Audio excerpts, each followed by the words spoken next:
No sé cuántas veces habré ido al restaurante La Ronda con Javier. Docenas, tal vez. Siempre pedíamos lo mismo, él su solomillo poco hecho, yo una ensalada templada de queso de cabra. Nos sentábamos en la terraza cuando hacía buen tiempo, o en la mesa 17 si llovía. Todo muy normal. Hasta aquella noche de viernes. Esa noche algo cambió. No fue por la comida. Ni por la lluvia. Ni siquiera por la discusión tonta que habíamos tenido por el sitio para aparcar. Fue por un camarero. Un chico joven, con barba de 2 días y delantal negro, que me miró demasiado rato cuando dejé el abrigo en la silla. Me miró como si me conociera. Pero no de vernos antes, no, me miró como se mira a alguien con quien compartiste algo que no deberías haber compartido. Cuando trajo la carta, saludó a Javier con un amable ¿qué tal, jefe? Y luego, mirándome a mí, bajó la voz y soltó. ¿Lo de siempre, o lo que pedías con el otro? Me quedé helada. Javier frunció el ceño, confundido. Yo fingí no haber escuchado, pero ya era tarde. Mi cara me delataba. Sentí que me ardían las mejillas. El camarero lo notó, y sonrió apenas, como si se vengara de algo. ¿Qué ha querido decir ese tío? Preguntó Javier, sin levantar la voz, pero con esa mirada que solo saca cuando algo le huele mal. Nada, será una broma, intenté reírme, sin éxito. El resto de la cena fue un funeral. Javier apenas tocó la carne. Yo ni probé la ensalada. El camarero nos sirvió sin decir una palabra más. Pero la semilla ya estaba plantada. Lo peor no fue que sospechara. Lo peor fue que yo, en ese momento, supe que todo se iba a descubrir. No esa noche. Pero pronto. Porque lo del camarero no era una casualidad. Era un error. Un descuido. Uno de tantos. Uno que marcó el principio del fin. Después de aquella cena en la ronda, la tensión en casa se volvió insoportable. No hubo gritos ni preguntas directas, pero el silencio pesaba como si alguien más estuviera entre nosotros. Javier no mencionó nada más del comentario del camarero, pero su manera de moverse cambió. Ya no se quitaba los zapatos en la entrada ni dejaba su chaqueta en la silla del comedor. La colgaba con cuidado, como si tuviera que demostrar algo. En lugar de sentarse conmigo en el sofá como cada noche para ver alguna serie que ni nos interesaba, se encerraba en su despacho, con la puerta entornada, el ordenador encendido y el clic del ratón sonando cada pocos minutos. Yo tampoco dije nada. No tenía fuerzas. Había cruzado una línea, y aunque todavía no me había pillado con las manos en la masa, lo del camarero le había dado la pista que necesitaba. Él era así, no hablaba hasta estar seguro, no acusaba sin pruebas, pero cuando las tenía, no temblaba. Durante los siguientes días actuó como si nada hubiera pasado, pero no era lo mismo. Yo me levantaba con ansiedad, me acostaba con el estómago cerrado, y en el trabajo apenas podía concentrarme. Miraba el móvil cada 5 minutos, no por los mensajes de Marcos, sino por miedo a haber dejado algo expuesto, algo que Javier pudiera encontrar. Revisé mis redes sociales, borré conversaciones, cambié claves. Intenté cortar con Marcos, pero fue inútil. Su manera de hablarme, de tocarme, de hacerme sentir como una mujer de verdad y no como una planta de interior con nombre, era como una droga. Le dije que no podíamos seguir, que me estaba arruinando la vida, pero él me sonrió con esa confianza que tanto me atraía y me dijo que ya era tarde para eso, que no era la primera vez que alguien como yo decía basta con los labios mientras el cuerpo decía otra cosa. Y tenía razón. Me bastó un mensaje suyo para que volviera a verle el miércoles por la tarde, en un pequeño hostal de las afueras donde nadie preguntaba nada mientras pagases en efectivo. Después de esa tarde, ya no me quedaban excusas internas. Lo estaba haciendo y lo volvería a hacer. El viernes siguiente Javier me dijo que iba a salir con sus compañeros del trabajo, algo raro en él, porque nunca fue muy social. Me miró fijamente al decirlo, como esperando que preguntara más, pero yo solo asentí. No era capaz de sostenerle la mirada. Pasaron las horas y no volvió a casa. A la mañana siguiente tampoco. Me llamó al mediodía. Su tono era tranquilo, demasiado tranquilo. Me dijo que estaba en casa de su primo Pedro, que habían bebido y que se quedó a dormir allí. Lo conocía, sabía que no era cierto, pero no tenía cómo demostrarlo y no quería entrar en su juego. Le dije que todo bien, que nos veíamos luego. Colgó sin más. Esa noche, cuando volvió, no tenía resaca. Estaba perfectamente arreglado, con la camisa planchada y sin rastro de alcohol en la voz ni en el aliento.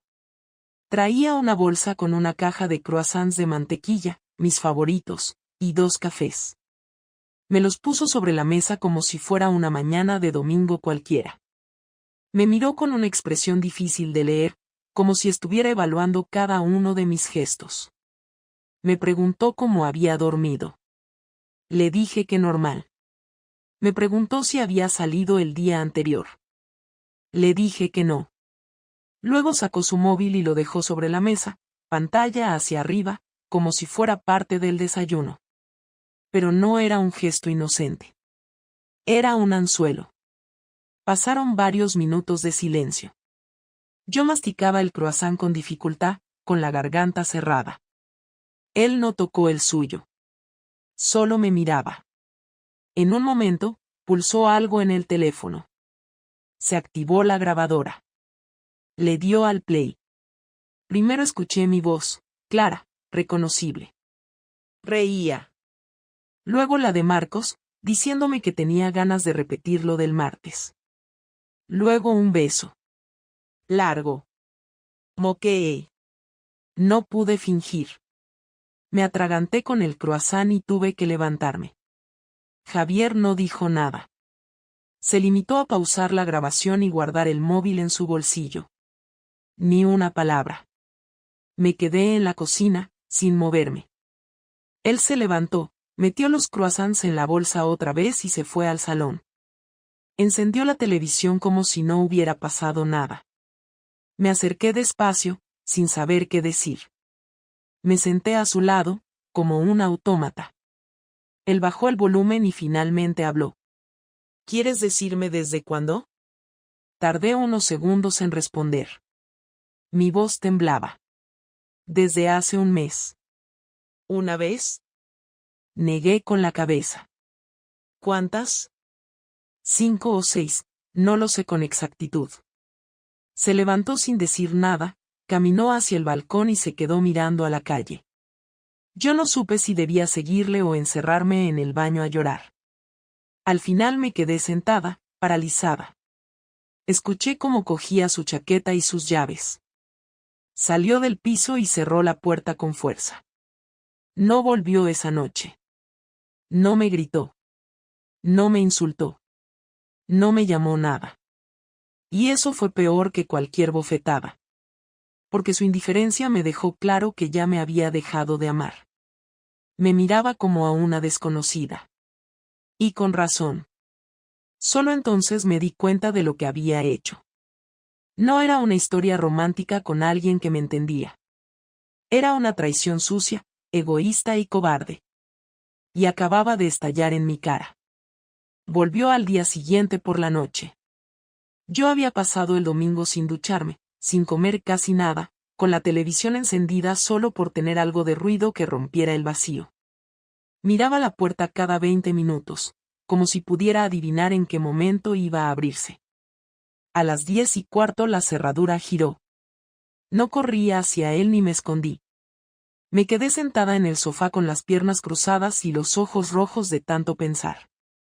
Javier entró, dejó las llaves en el mismo cuenco de siempre, colgó su chaqueta, fue a la cocina, abrió el frigorífico, sacó una cerveza, la destapó, bebió un sorbo y recién entonces se giró hacia mí. No había odio en su cara. Ni siquiera rabia. Lo que vi fue algo peor. Era desprecio. El tipo de mirada que se reserva para quien decepciona tan profundamente que ya no merece explicación. No me saludó. Yo tampoco. Se sentó en la otra punta del sofá, como si poner distancia sirviera para contener lo que venía. Pasaron unos segundos que parecieron minutos. ¿Vas a seguir callada? Pregunté yo, sin tono desafiante, solo con agotamiento. ¿Qué quieres que diga? Respondió, sin mirarme. No lo sé, lo que pienses, lo que sientas. ¿Qué siento? Nada. Ya no siento nada por ti. Eso es lo que hiciste. El golpe no fue físico, pero dolió igual. Apreté las manos entre las piernas para no llorar. No quería que me viera débil, aunque sabía que eso era exactamente lo que ya era. Sé que la he cagado. No te lo voy a negar. Intenté mantener la voz firme, pero me temblaba. ¿Crees que esto es una cagada? ¿Tirarte a otro tío durante semanas es una cagada? ¿Mentirme todos los días es un simple error? No fue planeado. Pasó. Y no supe cómo pararlo. Me perdí. Me sentía. Ah, ya estamos, interrumpió, levantando la mano.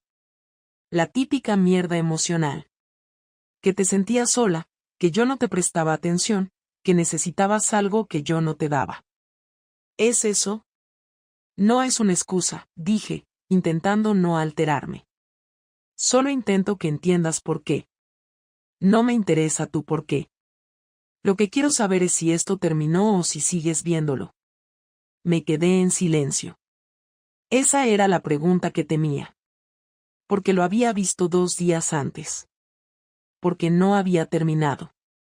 Porque ni siquiera lo había intentado de verdad. Y él lo supo con solo mirarme. Se rió sin alegría, se levantó y empezó a caminar por el salón, como si buscara algo que no encontraba. ¿Te acostaste con él aquí? No. ¿En nuestra cama? No, te digo que no. Me incorporé de golpe, dolida por la insinuación. No soy tan. ¿No eres tan qué, cerda? ¿Traicionera? ¿Mentira con patas? ¿Qué palabra te molesta más? Ya. Grité, de pie también. Sí, lo hice mal. Pero no voy a quedarme aquí a que me insultes como si yo fuera un monstruo y tú un santo. Tú también has fallado en esta relación. ¿Yo he fallado? Porque trabajo, pago todo, hago la compra, limpio cuando tú no puedes, me preocupo por todo lo que pasa y tú, ¿qué? ¿Me das un polvo cada 15 días y ni eso con ganas? No era solo eso. Tú también te fuiste de esta relación hace meses. Te encerraste en ti mismo y dejaste de hablarme, de tocarme, de mirarme como antes. ¿Y eso justifica lo que hiciste? ¿Que yo no te abrazara igual te da permiso para irte con otro? No, pero explica cómo llegamos hasta aquí. No, Laura. No lo explica. Explica tus carencias, tus decisiones, tus egoísmos. No nuestras. Esto lo hiciste tú sola. Se hizo un silencio pesado. Ninguno se movió. Él volvió al sofá y se sentó otra vez, esta vez más cerca, con las piernas separadas, las manos en las rodillas, como si le costara no ponerse a gritar de nuevo. ¿Sigues viéndolo? Repitió, más bajo. No, mentí, mirando al suelo. ¿Vas a dejar de verlo? Sí. ¿Lo vas a bloquear, borrar, desaparecer de tu vida? Sí, lo haré. Se me quedó mirando unos segundos. Luego asintió despacio. Vale. Porque si no lo haces tú, lo hago yo. Tengo su nombre. Tengo la matrícula de su coche. Sé dónde trabaja. No te imaginas lo que estoy dispuesto a hacer si te vuelvo a ver cerca de él. ¿Estás amenazándome? No. Te estoy advirtiendo. Eso es lo mismo. No, dijo en tono bajo pero firme. Porque no es una amenaza si estás avisada. No respondí. Me temblaban las piernas y el estómago. Sentía ganas de vomitar. Nunca le había visto así. No violento. Pero sí con una calma que daba miedo. Una claridad que no había sentido nunca en él. No era rabia impulsiva. Era un dolor frío, calculado, un límite bien marcado. Me estaba diciendo, sin gritar, que si no hacía lo correcto ahora, no habría vuelta atrás. Mañana duermo en el sofá, dijo él, sin mirarme. Y ya veremos qué hacemos. Pero si decides mentirme otra vez, Laura, ni te molestes en volver a hablarme. Porque será la última vez que nos veamos. Cogió su cerveza, vacía ya, y se fue al cuarto de invitados. Yo me quedé ahí, de pie en medio del salón, temblando, repitiéndome una y otra vez que no sabía cómo había llegado tan lejos. Pero lo sabía. Y también sabía que lo peor todavía no había pasado. Durante los siguientes días, Javier no me dirigió la palabra más allá de lo imprescindible. Se movía por la casa como un invitado incómodo, con pasos medidos y silencios densos. Ya no me miraba a los ojos, ni siquiera cuando pasábamos cerca en el pasillo o coincidíamos en la cocina.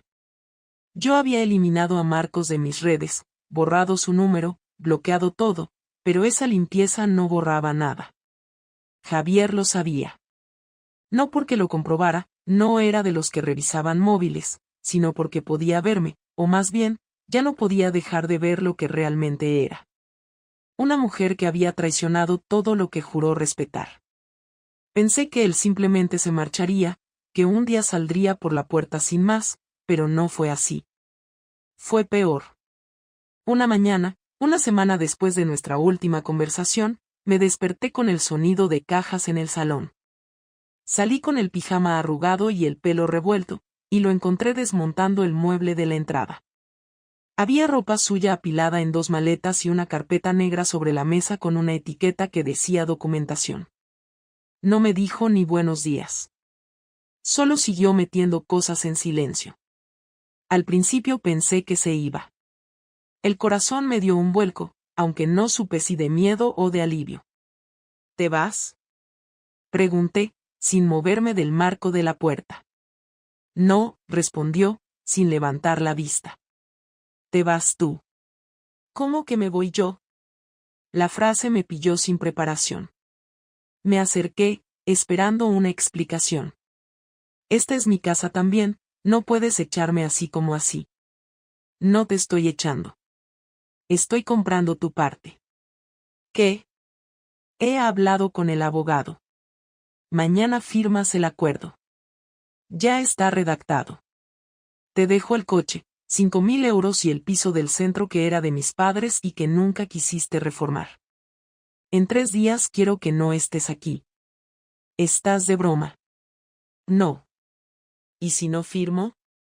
Entonces lo llevamos al juzgado. Tengo pruebas, tengo fechas, tengo nombres. Esto no va a terminar bien para ti si decides complicarlo. No vas a salir ganando con abogados. Ya he hablado con el tuyo también, el que usaste hace 2 años para lo del alquiler de tu hermana. Él mismo te dirá que lo firmes. Me quedé paralizada. No era una amenaza vacía. Conociéndole, ya lo tenía todo controlado. Todo cerrado, todo medido. No le reconocía. Ese hombre, que solía tener dudas hasta para elegir un vino, ahora se movía con una seguridad que me asustaba. ¿Y todo esto por qué? ¿Por venganza? No. Por respeto. A mí, a mi tiempo, a mi dignidad. No te quiero en esta casa. Cada rincón me recuerda lo que hiciste. No puedo dormir, no puedo concentrarme. No quiero vivir con una persona que me mintió en la cara durante semanas mientras se follaba a otro. Te dije que lo había dejado. No me importa. No quiero vivir con alguien que fue capaz de hacerlo en primer lugar. Me senté en el sofá sin fuerza. Tenía el estómago revuelto, la cabeza ardiendo. Quise llorar, pero no me salían las lágrimas. Él volvió a su tarea, metiendo papeles en una caja con la etiqueta Laura. Cosas mías que había ido sacando sin que me diera cuenta. Fotos, libros, cartas viejas, alguna prenda. ¿Y qué les vas a decir a tus padres? ¿Y a los tuyos? ¿A nuestros amigos? La verdad. que te acostaste con un compañero de trabajo, que yo lo descubrí, y que por eso ya no estamos juntos. ¿Tú qué vas a decir? ¿Que soy un ogro que no te escuchaba? No tienes por qué humillarme delante de todo el mundo. No voy a inventar nada. Pero tampoco voy a cubrirte. Ya no. Estoy cansado de hacer de salvador mientras tú me clavabas cuchillos por la espalda. No tienes ni idea de lo que yo sentía. Y tú no tienes ni idea de lo que siento ahora. Guardó la carpeta negra en su mochila y me la tendió. Léelo.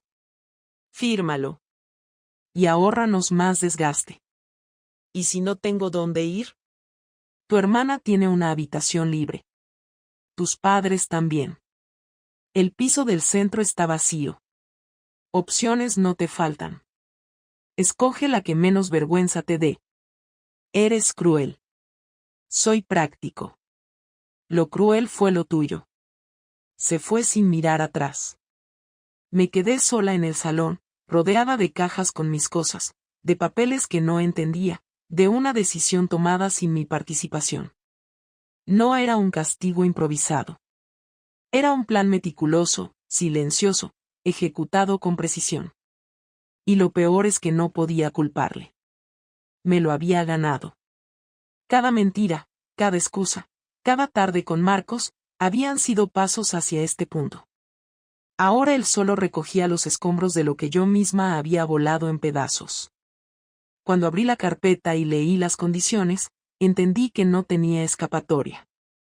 Me ofrecía más de lo que habría recibido en cualquier divorcio judicial.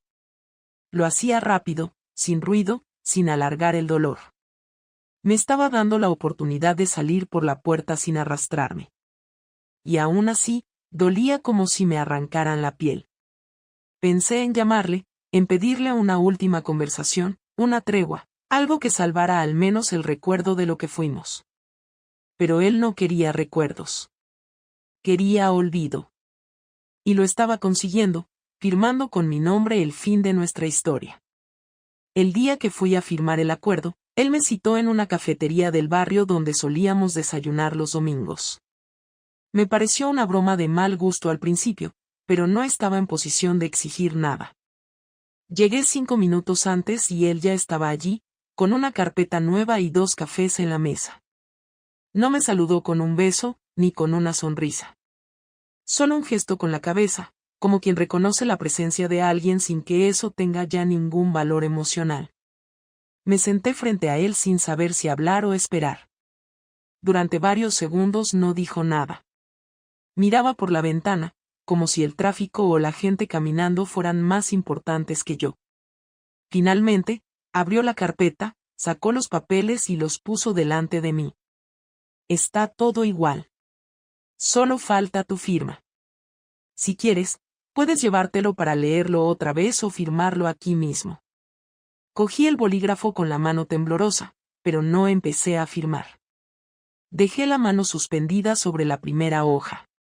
¿Puedo preguntarte algo antes? Depende de lo que sea. ¿Qué es lo que más te dolió? Tardó en responder.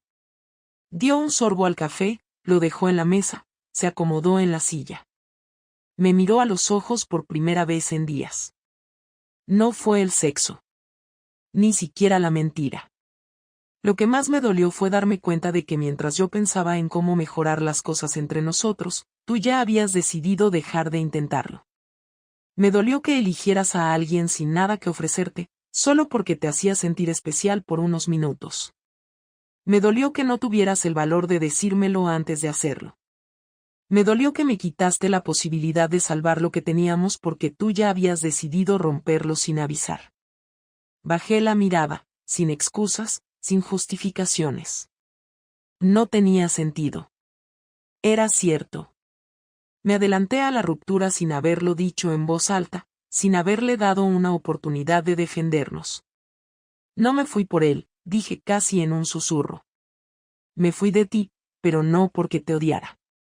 Me sentía vacía, invisible. No soy responsable de tu falta de autoestima. No. Lo sé. Pero me hubiera gustado que lo notaras antes. Que te dieras cuenta de que algo no iba bien. ¿Y eso te habría detenido? Si yo te hubiese abrazado más, ¿habrías dejado de acostarte con él? No lo sé. Entonces no digas que te fuiste porque yo no te miraba. Te fuiste porque quisiste. Porque te dio igual lo que yo sintiera. Y ahora lo estás pagando. Pero no soy yo quien te está castigando. Esto es simplemente la consecuencia de tus decisiones. Asentí, derrotada. No tenía fuerzas para defenderme. Él tenía razón. Firmé cada página sin leer. Él las fue recogiendo y guardando con orden. Cuando terminé, levantó la mirada. No te odio, dijo con voz neutra. Pero tampoco quiero volver a verte. No quiero mensajes, ni llamadas, ni explicaciones. Lo que había entre nosotros se terminó. Lo respeto, pero ya no me importa. ¿Alguna vez me vas a perdonar? Quizás. Pero no ahora. Y no por ti. Por mí. Porque no quiero cargar con esta rabia toda la vida. Y si algún día, con el tiempo. No.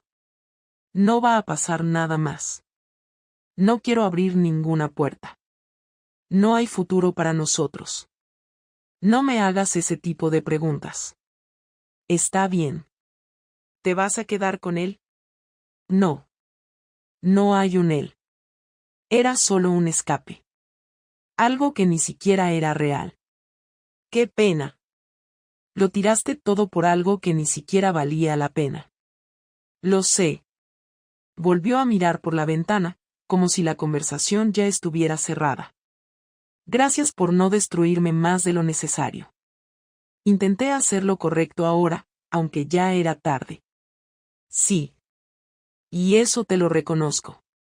Pero no borra lo anterior. Nos quedamos en silencio unos segundos más. Luego él se levantó, recogió la carpeta, dejó dinero para los cafés y me miró una última vez. Que tengas suerte, Laura. Gracias, Javier. Y se fue. Caminó sin girarse, sin una duda en el cuerpo. Yo me quedé sentada unos minutos más, sin saber qué hacer. Luego salí de la cafetería, crucé la calle sin mirar y me perdí entre la gente.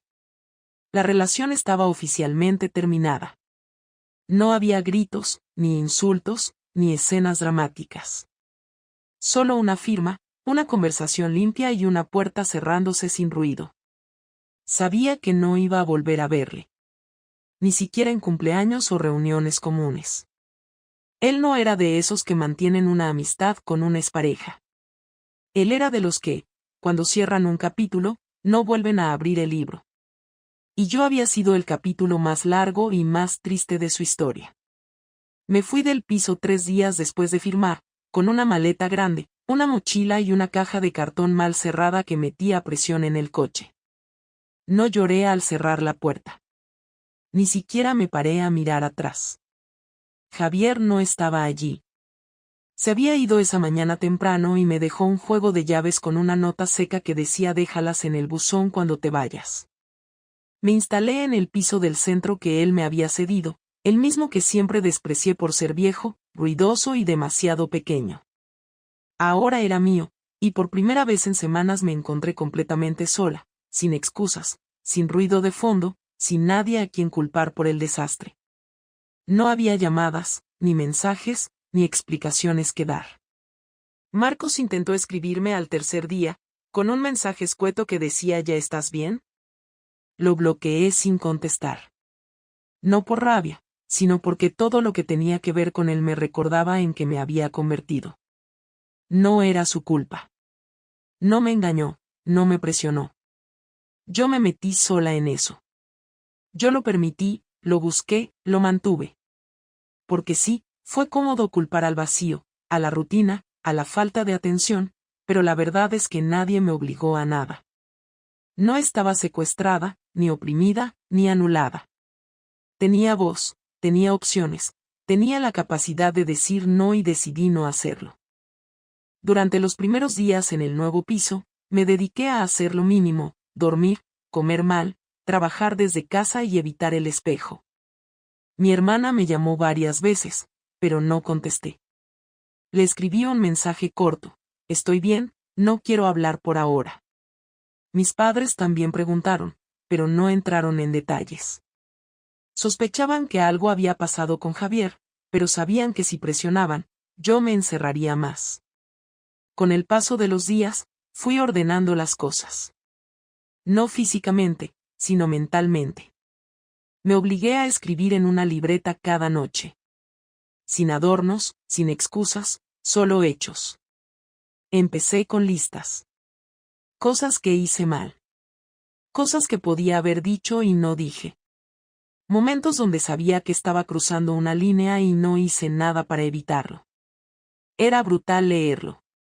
Verlo por escrito quitaba toda posibilidad de autoengaño. No había forma de justificar lo que hice sin que sonara patético o infantil. Lo hice porque quise, porque pude, porque creí que nadie se enteraría. Y me equivoqué. Pasaron 2 semanas hasta que alguien me vio por el barrio. Una excompañera de trabajo, de esas con las que nunca compartes más que saludos y comentarios de pasillo. Me preguntó si estaba de mudanza o de paso. Le dije que me había separado. Su expresión cambió de inmediato. Sabía que pronto todo el mundo se enteraría. No porque yo lo dijera, sino porque esas cosas se esparcen solas. Y cuando se supo, nadie me escribió para darme ánimos. Ninguna amiga me ofreció tomar un café, ningún antiguo conocido me preguntó cómo estaba. Todos entendieron que esta vez el villano era yo. No me quejé. Me lo gané. Una noche, después de un día largo en la oficina, me senté en el sofá de ese salón antiguo, con olor a madera húmeda, y puse una foto de mi boda en la mesa. La había guardado por inercia, sin pensar. Allí estábamos los dos, sonrientes, sin sospechar lo que vendría después. Me quedé mirándola un buen rato. No por nostalgia, sino porque necesitaba entender en qué momento empecé a fallarle. No encontré una respuesta clara. Fue algo gradual. Dejé de valorar lo que tenía. Dejé de luchar cuando empezaron las diferencias. Me acomodé en el papel de víctima cuando me sentí ignorada, y en lugar de hablar, me fui por el camino fácil. El daño ya estaba hecho, y no había forma de cambiarlo. Pero al menos quería entenderlo, asumirlo y, si era posible, no repetirlo. El mes siguiente, empecé terapia. La psicóloga no me juzgó, pero tampoco me consoló. Me hizo preguntas incómodas, me enfrentó a mis contradicciones, me desnudó sin levantar la voz. Y en cada sesión, me sentía más pequeña, pero también más consciente. No iba a salir de ahí convertida en otra persona, ni a recuperar lo perdido, pero al menos podía evitar destruir lo que me quedaba. Entendí que la infidelidad no se trata solo de sexo o mentiras. Se trata de romper un acuerdo silencioso, de aplastar la confianza de alguien que apostó por ti, de quitarle su paz sin darle la oportunidad de defenderla. Yo no fui infiel por amor, ni por pasión, ni por venganza. Fui infiel porque no supe enfrentar mis vacíos con honestidad. Y esa es una culpa que no desaparece por más que uno se castigue. Han pasado 4 meses desde que firmamos los papeles. No he vuelto a saber de Javier. Me dicen que está saliendo con alguien, que se le ve bien. No me duele, pero me remueve. Porque yo también fui parte de su historia, y terminé siendo la parte que más le costó olvidar. No tengo planes de recuperarlo. No quiero volver con él. No porque no lo ame, sino porque ya no tengo el derecho de llamarle mío. Le fallé, le rompí, y aunque me perdone algún día, nunca volveremos a ser los de antes. Hoy intento reconstruirme desde cero, sin máscaras, sin excusas, sin fantasías. No tengo pareja, no tengo planes a largo plazo, pero tengo algo que había perdido mucho antes de la infidelidad: conciencia. Y con eso, al menos, puedo empezar de nuevo.